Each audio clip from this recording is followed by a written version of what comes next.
What up, TTM here with episode number 2 of my career mode with Stoke. And we're just going to start this episode off with some transfer window ordeals. We've got a loan coming in for Oliver something. He's going to be off to, didn't see what club that was, but yeah, he's going out on loan because he probably won't get much game time. We're getting John Stones, hopefully. He's a really solid centre-back. I basically just want him because then we have 4 centre-backs for rotation, as I said in the last episode.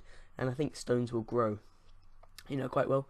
We've got this Dale Eve, who looks like a lesbian, going out on loan. And then we've got John Joe Shelby, who, they said they want 7 million. We say, yeah, fair deal, we need another midfielder. John Joe Shelby will grow, hopefully. He's going to have a killer long shot. And then we accept John Stones as well. So that's our defence kind of sorted. We don't have the greatest left backs and right backs, but I think we'll do just fine. Here we get the random American left mid saying he wants to play, and we just no, we don't really want to play him. We've got Arnautovic out on the left wing. Really, he's who we want to play. He's our first choice. He's really solid. He's tall. He's strong. He's fast. We sim our last pre-season game against Hannover 96 from the Bundesliga, and we do go on to win that game 3-1. So that was a solid performance by the lads. So I didn't play it, but. That means that we've got no more pre-season games. The next game will be in the Premier League. And our first game... who was our first game against? I can't even remember now. But yeah, so we simulate car. Then we get Swansea come back to us saying, we'll let you have Shelby. So we get Shelby in, offer him his contract. Hopefully he'll accept that. We'll see what he says. And, that's solid. He does accept that, actually. So there you go, we've got Shelby. That was most of my contract. That was most of my transfers done. Actually, we had solidified our defence as we send another person out on loan there. The defence was sorted, midfield was sorted. We had Harry Kane in, and then basically we were just going to sell some of our old people. So Aston Villa come in for Odin Wingy, who I don't think I'm really going to play when I've got Bojan and they're out on the right wing. So I go out to hire a youth staff scout with my remaining money. And we do decide to get the double 4-star scout. I could have gone the one with the 5-star judgment, but I decided just to stick with the double 4-star. And we will send him out to England, which isn't really sending him out anywhere. But then we do just accept the 975 for Odin Wingy, I believe that was. So here we are sorting out our team for the next game. I'm just trying to see who it's against, but can't tell. Aston Villa, there you go. Our first league game is against Aston Villa. Obviously, I really wanted to win this because it's always good to get off to it's always good to win games, especially when it's your first game in the Premier League. So, against Aston Villa, I wasn't too worried, really, because Aston Villa, although they can be dangerous on the break with the pace of, Benteke, Bon Lahore, they can be dangerous. Vyman. I wasn't too worried, because we've got a solid squad as well. We're playing Stones, Huth in defence for the strength, really. Kane and Arnautovic and Bohan as our front three. Just to try and break down that Aston Villa defence. And the day I'm recording this, yesterday Man United just got beaten by Aston Villa. So, we're not beaten. True, don't know what I'm talking about. But there's the Aston Villa team. Obviously, they've got the maestro Tom Cleverley in there. The English Xavi. So as we go on into this game, it's Aston Villa who kick off. And, I wanted a win. I needed a win, really. But it was Aston Villa that had the first play of this game as they ran down the left-hand side with Benteke. He got taken out. Well, actually, no. I thought he got taken out, but then actually Benteke gets given a yellow for this. And I was thinking, well, okay, Christian Benteke's got a yellow. It's not really going to matter. He's not going to get a red, is he? I mean, yes, it was a yellow looking back on it, but I didn't think that was a big important thing. And then almost straight after that, we've got the ball with Palacios? Yeah. He passes it back to Adam. Adam gets absolutely destroyed by Benteke. And that's his second yellow and a red already. So that's 30 minutes in, and Benteke's been sent off of them. That's their biggest goal-scoring threat.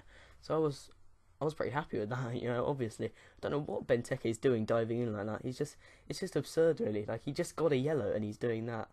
Don't know what's going on there. But then John Joe Shelby, later on in the game, he finds Bojan, the former Barcelona man. He Berber spins inside and does one of those weird slide tackling power shots that just rockets into the top of the net. I don't know why they do that, but it works, So as Bojan makes it 1-0, that was great. Bojan scores on his professional debut for the club. A lovely Berber spin to cut inside behind the defender. And that slide tackling shot, it goes right into the roof of the net. A really good goal for him. And we get the lead against a 10-man Aston Villa without their big target man up front. And it's us again in the second half, going for a long shot after a good spin, but then unfortunately their keeper makes a quite easy save. Later on, as you can see, we were kind of dominating Aston Villa. Obviously they only had 10 men, so it was quite difficult for them to do anything against us, really. And as we're working our way into the box, you can see they were defending quite well. I really struggled to find a way through their defence, as you can just tell by this clip. I just had no one to pass to, really, not many options. And as we run in, we just get absolutely taken down by an Aston Villa player. They were obviously quite leery getting into this game. I don't know what they're playing at, and they get another man sent off for that.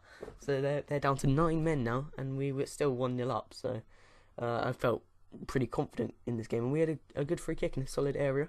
We were going to give it to our main free kick taker, Arnautovic. I think maybe we give it to Bohan. I'm not sure.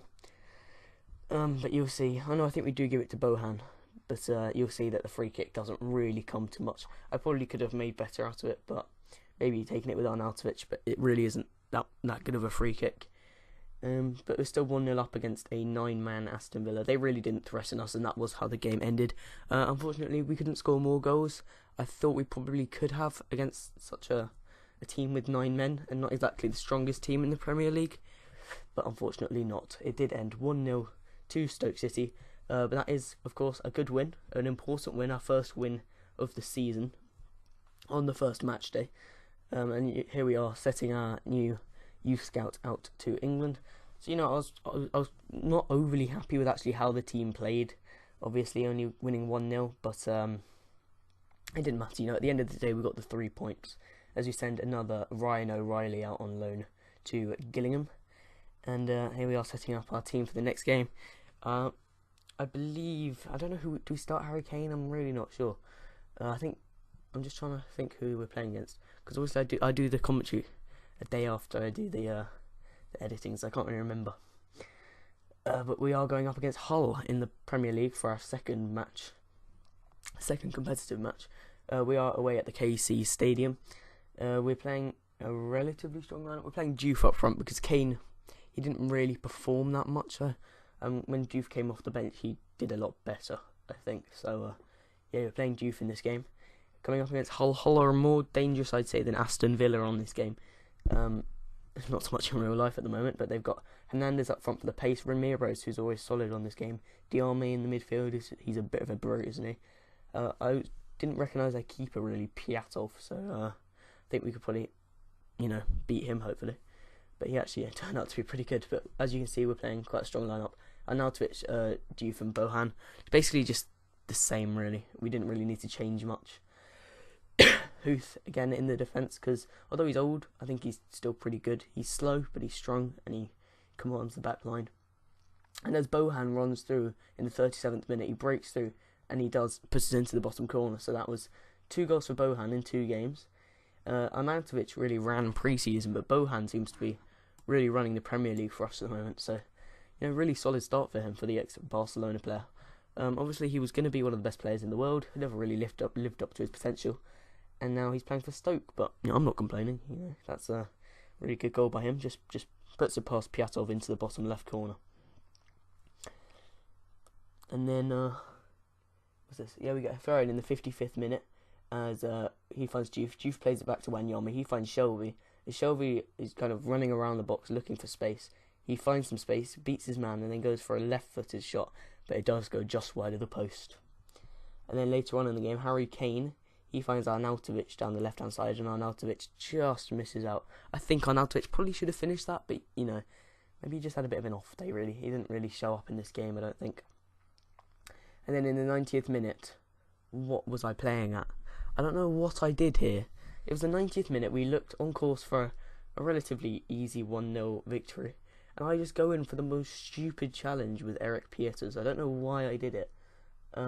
As you'll see on the replay, my decision making here was so poor. I just lunged in, and his player just went crashing to the ground. It was a straight penalty. I was surprised he didn't give a red card, to be honest. But it was Hull who did get the penalty in the 90th minute, with 5 minutes of added time. And I knew if they scored this, it was going to be a 1-1 draw. Disappointing result. But then Begovic dives the right way, and then it goes in anyway. I just hate it when that happens because I made this stupid mistake, but then I was about to redeem myself. Begovic dives the right way. It comes off both of his legs and bounces into the back of the net through his legs, as you'll see.